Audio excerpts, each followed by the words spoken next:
This is the Google Pixel 6 Pro and it comes with this giant camera bar which holds 3 cameras, including an all-new main camera and the first periscope zoom lens in a Pixel, and altogether it's a camera system that can compete with the very best. So that's why we brought our good pals the iPhone 13 Pro Max and the Samsung Galaxy S21 Ultra to see if Google really has a new camera king on its hands. Hello guys, my name is Vic with Phone Arena and let's get this camera comparison started. First, let's get the front camera out of the way and start with a quick selfie video. So that's what video with the front camera looks like. The Pixel clearly goes berserk with sharpening, while the iPhone and the Galaxy are not quite as aggressive in that regard. And also interestingly, you can zoom up to 4 times while recording selfie videos with the Pixel. Now, it makes more sense to go wider rather than zooming while you're recording front camera video, but if you need that in some strange case, the Pixel has it and the others don't. Jumping over to some selfies, the Pixel has this really wide front camera that can capture more than the other two, so if you have a big group of friends, that is really nice to have. And you can also go, of course, narrower on all 3 phones if it's just you for the selfie. In terms of quality, the new Pixel is definitely going for a darker and more contrasty, moody look with very aggressive sharpening, while the iPhone and the Galaxy shoot brighter shots with less contrast and a softer detail. Our favorite here is the Galaxy, which has the most pleasing colors and most balanced detail, but it's a very close call, so let me know if you have other preferences. Now, I personally don't think it's a good idea to take selfies at night as the quality is quite terrible, but while the iPhone and the Galaxy light up their screens as a fill light for your face to capture a night selfie, the Pixel doesn't. It just takes a longer time to capture a long exposure shot. Honestly, it's hard to judge these, all of them just don't look like something you'd want to share, but you have that option. And here's a quick low light video just to demonstrate what you can get with the front camera at night. The Pixel looks quite noisy, and by the way, so does the Galaxy. And take a look as I go away from the light. This is what the video recording looks like on all 3 phones.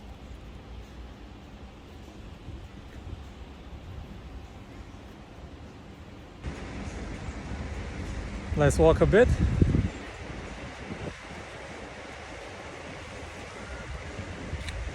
So overall for selfies, our personal preference goes to the Galaxy, which has the most pleasing colors in various conditions.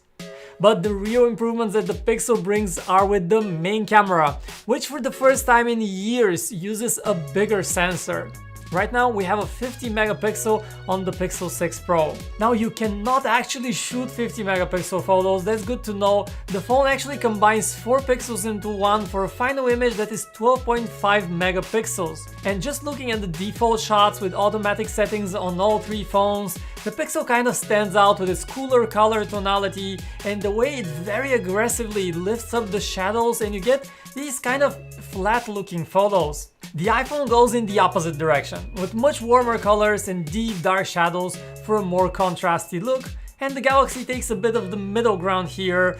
Now, if we had to pick a favorite, we'd say that the Pixel sometimes really nails a photo, but often it captures a kind of flat looking image that doesn't really look that good, while the iPhone and the Galaxy are more consistent with what you get, and would give the iPhone a slight edge for daylight photos. We just prefer the colors. And that's the time to mention the new photographic styles on the iPhone that basically allows you to choose whether you want warmer or cooler colors, whether you want deeper shadows and more contrast, or lighter shadows with more detail in them. And you can keep that look for all your photos. The other 2 phones do have manual controls, but you cannot save these controls and use them to create a new look for all your future photos. And you kind of have to redo the controls every time you open the camera app, which is not convenient at all. So photographic styles, I think, are a big win for the iPhone, especially if you want to customize the colors. But in terms of detail, looking at some crops from photos, you can definitely see the aggressive sharpening on the Pixel. And the Galaxy goes the opposite direction, trying to smooth detail and remove excess noise. And finally, the iPhone kind of strikes the middle ground here. Okay, you also have an ultra-wide camera on all 3 phones, and the ultra-wide camera on the Pixel is not quite as wide as the Galaxy, and especially not as wide as the iPhone. But still, it's quite wide, and it actually has less distortion and crisper detail at the edges. Take a look at a few shots captured with the ultra-wide camera and pick your favorite here. But come night and the Pixel shows that it can match and surpass the other two, but with two big caveats. First one is that having all that processing power and all that over-processing really means that just shooting a photo takes a long time on the Pixel. While the Galaxy and especially the iPhone can often capture a picture in a second or 2 seconds, the Pixel often takes twice the time or even longer to just capture a photo at night. And the other problem is just its inconsistency. Sometimes it would get white balance completely wrong, for example. Other times the photo would look just fine. And what about zoom quality? The Galaxy is the zoom king to beat here, but let's take a look at some shots that we've captured on all three phones. First, at 2x zoom, where all phones use digital zoom. Then we go to 3x zoom, where the telephoto cameras on the iPhone and the Galaxy kick in. And of course you have a more cleaner photo, while the Pixel still uses digital zoom and doesn't look nearly as good. But then at 4x zoom, the Pixel periscope camera kicks in, so the Pixel does look sharper. It's only when you reach 10x zoom where the second zoom camera on the Galaxy kicks in and the Pixel gets its match.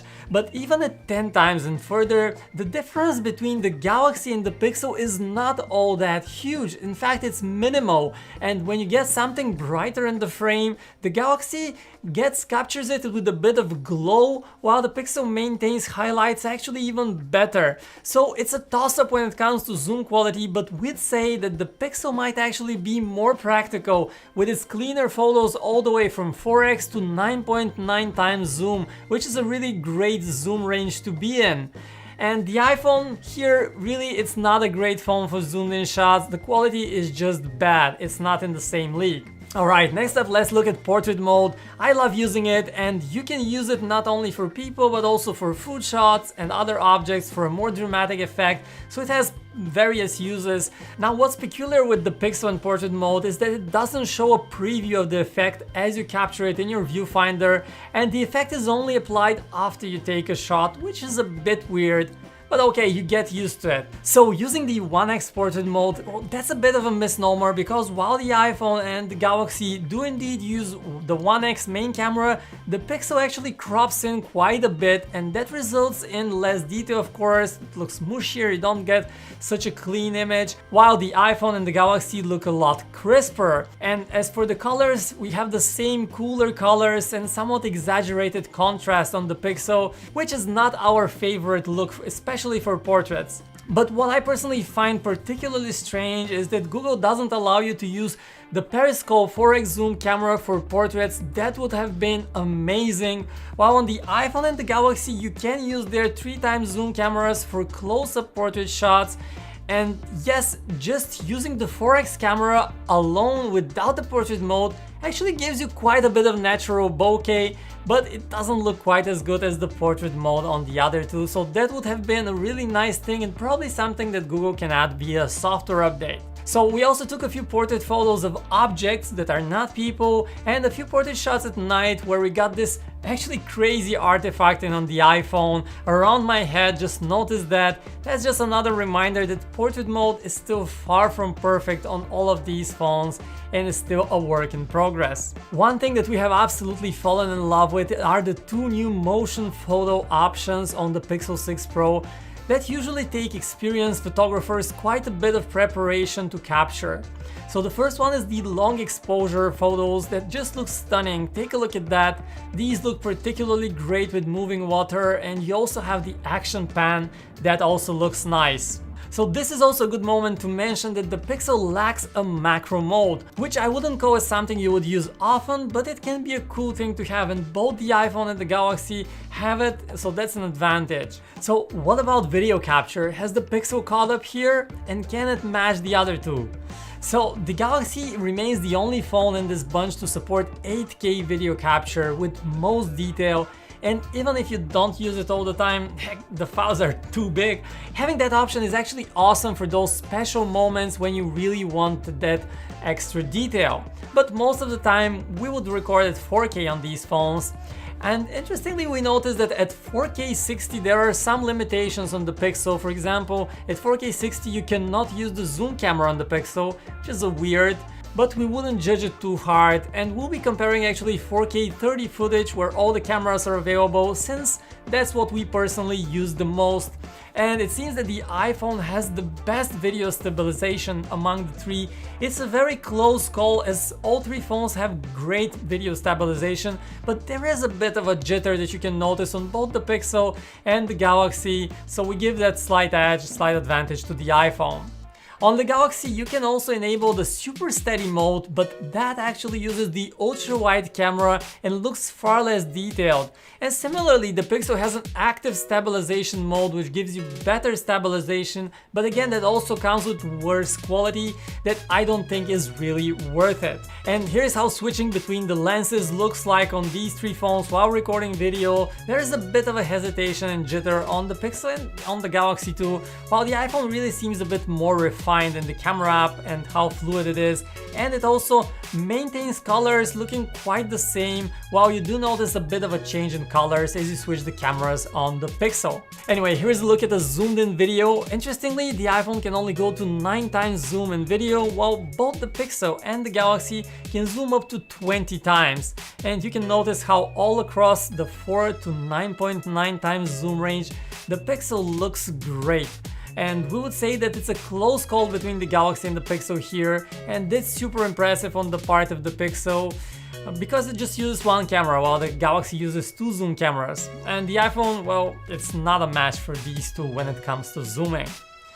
I also want to quickly touch upon mic quality because the iPhone microphone in particular sounds great indoors, but when you take it outside where you have a lot of wind, that wind is not filtered out properly and it's really hard to hear anything in such conditions. Here's what it sounds like.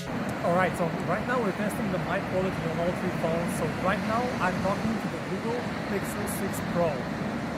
Okay, and right now I'm talking to the Samsung Galaxy S21 Ultra. And finally, I'm talking to the iPhone 13 Pro Max. Keep in mind, with the side noise from the sea, there might be some differences in the mic quality, so it's really interesting to hear which phone does best. So let me know about that in the comments. So is the Pixel 6 Pro the new smartphone camera king? Well, we think it's really close and it certainly deserves to be in that conversation, but it's probably not quite there yet. Photos on it mostly look great, but sometimes they will turn out surprisingly flat or have some issues in low light with the white balance, for example. It's just a bit inconsistent. It's also frustrating how slow the Pixel was to take photos in low light. But then what was really surprising was just how good that 4 times zoom camera is, and it gives the Pixel a big advantage in both zoomed photos and videos. So at the end of the day, the Pixel 6 Pro is almost there as the ultimate camera phone, but the iPhone and the Galaxy do look a bit more refined and more consistent. But we have to once again say how close of a call this is, and let's not forget how much cheaper the Pixel is than these other phones. So what do you make of it all? Do you like the new Pixel 6 Pro camera? And are you getting a Pixel yourself? Let us know your experience with it in the comments right below. My name is Vic, thanks for watching, and I'll catch you in the next one.